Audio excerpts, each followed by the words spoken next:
আসসালামু আলাইকুম। Number one hotel restaurant আমরা চলে আসলাম। এই যে আমার বড় ভাই, ও বস, বস ইজ দ্য বস। এই যে বিশ্বের এক নাম্বার খাদক, নাম কি বলেন? নাম বলে না, খালি হাসে, বউ নেই।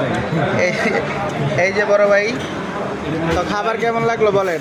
খুব ভালো, খুব সুস্বাদু। আমার খুব সুস্বাদু। তো কিছু বলেন খাবারের বিষয়ে, আমাদের প্লেট, গ্লাস, গ্লাস সবই আনকমন। আসলে সব জায়গায় এরকম কিছু হয় না।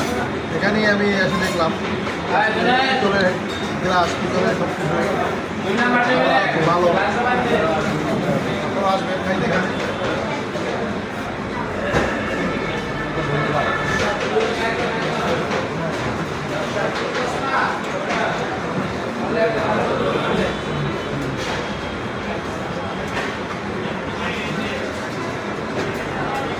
ঠিক আছে।